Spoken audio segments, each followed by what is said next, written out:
এবার 4 অদম্য নারী পেলেন রাধুনী কীর্তিমূর্তি সম্মাননা 2025।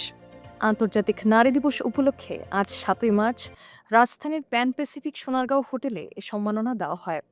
সমাজ কল্যাণ, সাংবাদিকতা, উদ্যোক্তা ও ক্রীড়াঙ্গনে বিশেষ অবদান রাখায় এই বিশেষ সম্মাননায় ভূষিত হয়েছেন তারা। রাধুনী কীর্তিমতির সম্মাননা 2025 অনুসন্ধানী সাংবাদিকতার জন্য সাংবাদিক কাউসার সোহিলি, যৌনকর্মীদের অধিকার প্রতিষ্ঠা ও সুবিধা বঞ্চিত নারীদের সংগঠন বঞ্চিতার প্রতিষ্ঠাতা নূর নাহার, বহুমাত্রিক কৃষি ও খামার উদ্যোগের মাধ্যমে নারীর কর্মসংস্থানের জন্য মোসাম্মত সুরাইয়া ফারহানা রেশমা এবং 2বার সাফ নারী চ্যাম্পিয়নশিপ জয়ী দলের সদস্য এবং সেরা খেলোয়াড় হিসেবে ঋতুপর্ণা চাকমা সম্মাননা লাভ করেছেন। দীর্ঘ বিচার প্রক্রিয়ার পর বিজয়ীদের হাতে পুরস্কার ও চেক তুলে দেন উপস্থিত বিশেষ অতিথিরা। পরিহাসে জীবন কাটে অন্ধকার। এবারের অনুষ্ঠানের থিম ছিল gift to gain. Square food and beverage লিমিটেডের সিইও মোহাম্মদ পারভেজ সাইফুল ইসলাম বলেন, আমাদের এবছরের আন্তর্জাতিক নারী দিবসের প্রতিপাদ্য গিফট টু গেইন। আমরা বিশ্বাস করি যে নারীরা প্রতিটি যুগে তাদের শ্রম, সময় ও ভালোবাসা উজাড় করে দিয়েছেন বলেই আমরা আজ একটি সুন্দর পৃথিবী পেয়েছি।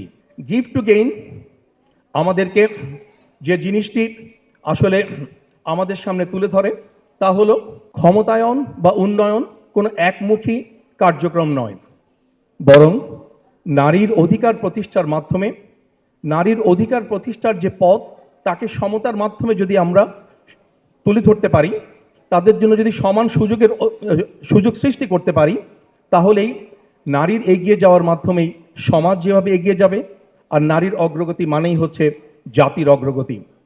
গত 20 বছরে বাংলাদেশে নারীর এই অগ্রযাত্রার সাথে যুক্ত থাকতে পেরে আমরা রাধুনী গর্বিত।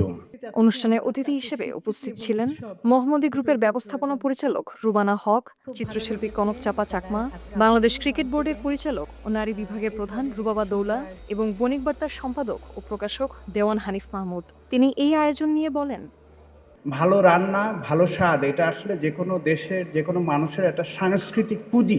এই সাংস্কৃতিক পুঁজি একটা সমাজকে, একটা রাষ্ট্রকে অনেক সম্মানের জায়গায় নিয়ে যায়। তো স্কয়ার গ্রুপকে বিশেষভাবে ধন্যবাদ যে তারা এমন একটা বিষয়ে ব্যবসা করছেন যেটা বাংলাদেশের সংস্কৃতিকে সরাসরিভাবে সম্পৃক্ত করে। যে 19 বছর ধরে তারা এটা করছে, সেটা হলো যে নারীদেরকে সম্মাননা জানানো, যে এখানকার নারীরা প্রচণ্ড রকম ক্ষমতাবান, এবং আমরা গার্মেন্টসে গেলে তাদেরকে পাই।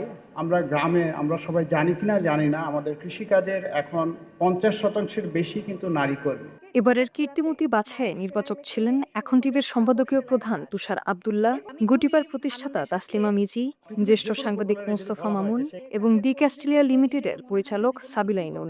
অনুষ্ঠানে আরও উপস্থিত ছিলেন অ্যাটকম লিমিটেডের chairperson Gitiara Safia Chowdhury, square food and beverage লিমিটেডের ব্যবস্থাপনা পরিচালক অঞ্জন চৌধুরী, বিপণন বিভাগের প্রধান ইমতিয়াজ ফিরোজ এবং স্কয়ার গ্রুপের বিভিন্ন প্রতিষ্ঠানের উচ্চপদস্থ কর্মকর্তারা।